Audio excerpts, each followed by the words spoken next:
To see with Anthony Albanese, he is still stuck in the old belief that money equals outcomes when it comes to education, and yet we all know that's not always the case. Meanwhile, as far as the curriculum goes, well, according to Labour, that's just a culture war. Here's Deputy Prime Minister Richard Marles introducing the Prime Minister and talking about Peter Dutton. He has been far too busy taking his cues from other countries, from cuts and culture wars that have no place here. Ah, yes, the American bogeyman. There was more, too. And throughout, in fact, the entire Labour launch, there was a near obsession with Donald Trump, although they never said his name, and the United States and not being like them. No, that's the big meanies. Yet, while they did talk a lot about standing up for Australia and Australian values, I could not believe this line from Western Australian Premier Roger Cook at the start of the launch.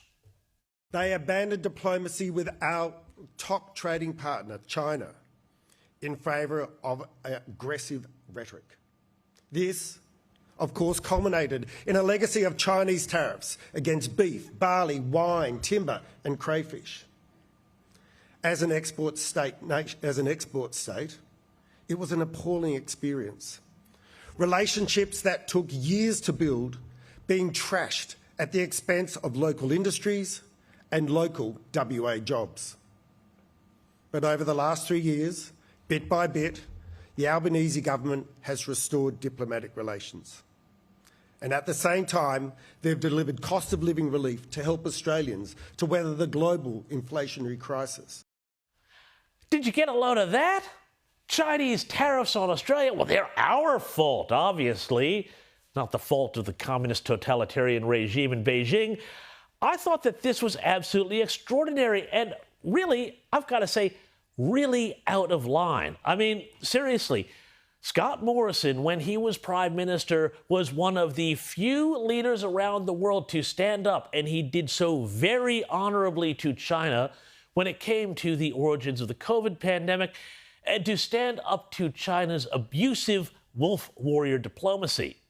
It was the right thing to do. It was the right thing for Australia to do, and it was the right thing for Scott Morrison to do, even if it cost him votes in heavily Chinese-Australian seats in places like Sydney's North Shore. And even though he spoke before the Labour event took place, Peter Dutton, at his launch in Western Sydney, seemed to anticipate that Roger Cook's line was coming. And I can promise Australians this too. The coalition government will call out and deter acts of aggressive military activities that threaten our sovereignty and our defence personnel, our country and the region's stability. And we will do this in concert with our partners. Self-censorship is a price no self-respecting democracy should ever pay. And I will always stand up for our national interest. Bang on, Mr. Dutton. That is what standing up for Australia looks like, not what Roger Cook was saying there.